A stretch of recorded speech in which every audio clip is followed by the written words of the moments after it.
Hello hello and welcome to another episode of jam for sports. मैं हूं सुहास, मेरे साथ है अमन। स्पोर्ट्स से रिलेटेड बहुत सारी बातें होने वाली हैं आज। सबसे पहले Rohit Sharma, Virat Kohli back at playing Ranji trophy. इसके बाद हम डिस्कस करेंगे मैनचेस्टर सिटी का इंग्लिश प्रीमियर लीग में रीबिल्ड 2025 की इस ट्रांसफर विंडो में धमाल मचा दिया उन्होंने। शॉकिंग खबरें आ रही हैं एनबीए से, ट्रेड्स हो रहे हैं कुछ और बहुत मतलब आई एम शॉक्ड वो सारी खबरें देखकर। एंड लास्टली डिस्कस करेंगे लुइस हैमिल्टन का फेरारी डेब्यू फार्मूला 1 में, जिसका कि नया सीजन स्टार्ट होने ही वाला है। लेकिन सबसे पहले बात करते हैं Rohit Sharma, Virat Kohli back at playing Ranji trophy. और रोहित शर्मा मतलब पहली इनिंग में तो बहुत ही सस्ते में चले गए वापस। दूसरी इनिंग में कुछ लगा कि कुछ कर सकते हैं, 28 रन मारे, ट्विटर भी एक्सप्लोड हुआ, चौके छक्के लगाए, पर उसके बाद मतलब चले ही गए वापस ड्रेसिंग रूम में बहुत जल्दी। तो कुछ ज्यादा इम्पैक्ट रहा नहीं रोहित शर्मा का रणजी ट्रॉफी में। I think similar story Virat Kohli की भी थी, जो कि सिंगल डिजिट्स में आउट हो गए फर्स्ट इनिंग में, और उसके बाद सेकंड इनिंग में तो उनकी बैटिंग ही नहीं आई, तो क्या ही कहते हम लोग। बट हाँ, एक चीज जो मेरे लिए हाईलाइट थी वो थी जो फैंस का टर्नआउट था। 10,000 की बात हुई थी और पहुंच गए 27,000। कमाल की बात है यार, क्या फैन फॉलोइंग है। मतलब इस बार हमने देख लिया कि अगर कोई क्रिकेट में सबसे बड़ा क्राउड पुलर है आज की डेट में तो it's none other than Virat Kohli. और हिमांशु सांगवान ने जो बोल्ड मारा है और उसके बाद जो उसकी ट्रोलिंग हुई है ऑनलाइन, आई थिंक वो सही नहीं था कि विराट कोहली को आके कहीं ना कहीं शायद अपने फैंस को शांत करा देते, जैसे नवीन उल हक के साथ भी उनका पंगा चल रहा था और फैंस ट्रोल कर रहे थे नवीन उल हक को स्टेडियम में, और विराट कोहली ने उनको शांत कराया था।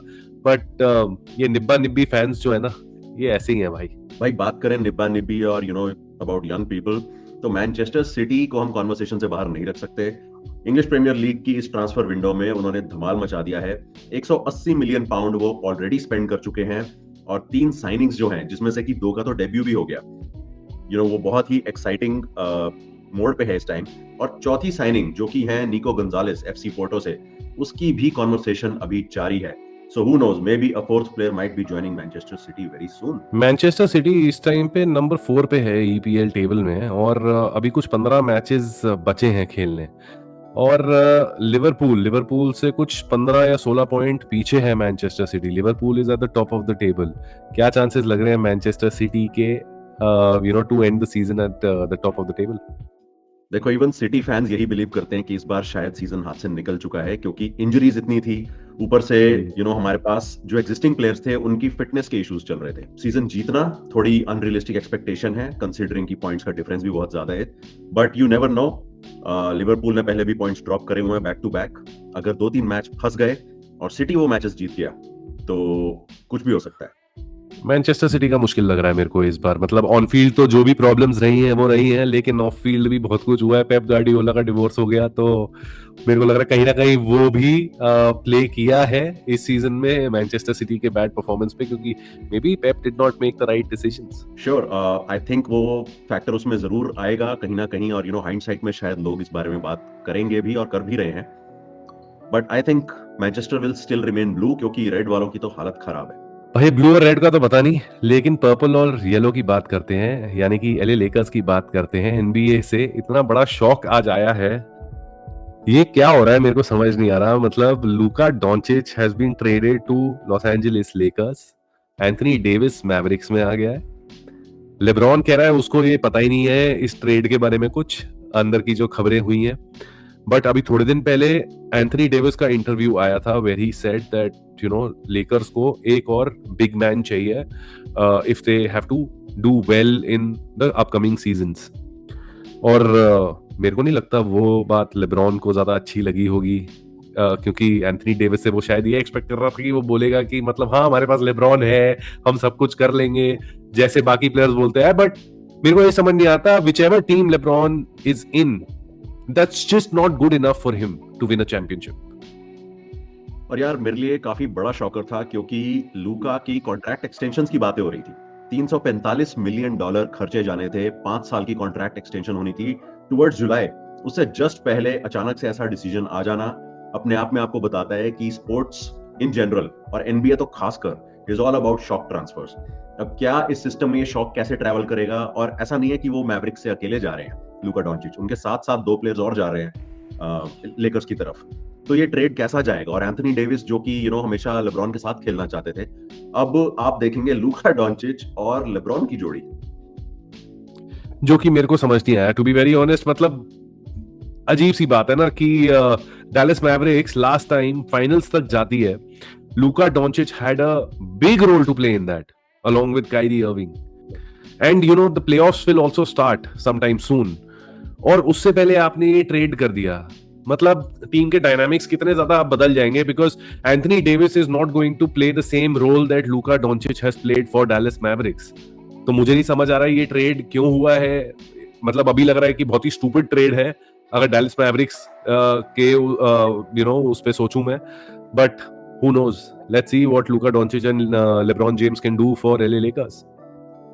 भाई वो तो जो करेंगे लेकर्स के लिए सो करेंगे। मैं तो ये जानना चाहता हूँ लुइस हैमिल्टन फेरारी के लिए क्या करेंगे इस नए फॉर्मूला 1 सीजन में।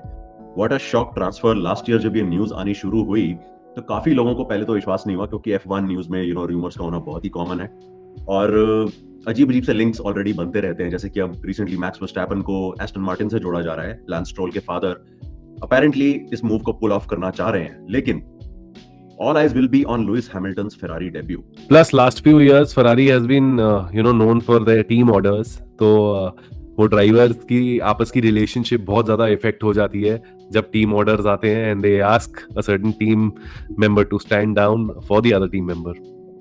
एब्सोल्युटली 2002 की ऑस्ट्रियन ग्रांड प्रीज का प्राइम एग्जांपल है, जहां रूबेंस बैरिचेलो को बोला गया था कि आप अपनी गाड़ी स्लो कर लो, शूमैकर को जीतने दो, क्योंकि ड्राइवर्स चैंपियनशिप और ओवरऑल वर्ल्ड चैंपियनशिप के पर्सपेक्टिव से Schumacher was leading in the points tally. अब देखना यह है कि शूमैकर को रेप्लिकेट करने की कोशिश करते हैं लुइस हैमिल्टन, या अपना खुद का नाम कार्व आउट करने की कोशिश करते हैं। After all 7 time world champion है, बट ही इज 40 नाउ, और ये बहुत ही जल्दी क्लियर हो जाएगा। आई थिंक 5 से 6 रेसेस में ये एविडेंट हो जाएगा किसी भी F1 फैन को कि क्या लुइस हैमिल्टन कार्लोस साइंस की करेक्ट रिप्लेसमेंट थे। अच्छा, ये भी काफी कंट्रोवर्सी चलती है कि Lewis Hamilton 7 time world champion है या 8 टाइम वर्ल्ड चैंपियन है। तो आई थिंक अगर, अब पता नहीं, समझ नहीं आ रहा वो अब अगर जीतेगा ये सीजन तो ये 9th होगी या 8th होगी। तो I think this is the huge debate that goes online also. Definitely. और एक और डायनामिक जो प्ले आउट करेगा वो है कि एक बहुत ही कॉम्पिटिटर ड्राइवर ऑलरेडी फेरारी में है, who has had a number of podium finishes, जो कि है शार्ल लेक्लर्क। और इसके अलावा अगर हैमिल्टन का भी 2024 का सीजन देखा जाए तो कोई इतना बुरा नहीं गया है। He has had some podium finishes, but in his own words he said I am not fast anymore. तो ये कितना लंबा चलेगा, ये सीजन कैसे प्ले आउट होगा, I think we will be watching him very closely, all of us. So that's it from us today. आप लोग हमारा पहला वीडियो चेकआउट कर सकते हैं, हमने चैंपियंस ट्रॉफी की टीम प्रेडिक्शंस डाली थी, आई कार्ड पे वो वीडियो आपको दिख जाएगा। And don't forget to like and subscribe, share with all your friends and family. अगर आपको इस तरह के और वीडियोस देखने हैं, अगर आपको ये वाला वीडियो हमारा एनालिसिस पूरा पसंद आया, या आप चैंपियंस ट्रॉफी जैसा स्टार्टिंग 11 प्रेडिक्शन टाइप का वीडियो दोबारा देखना चाहेंगे आने वाले मैचेस के लिए, तो डू लेट अस नो।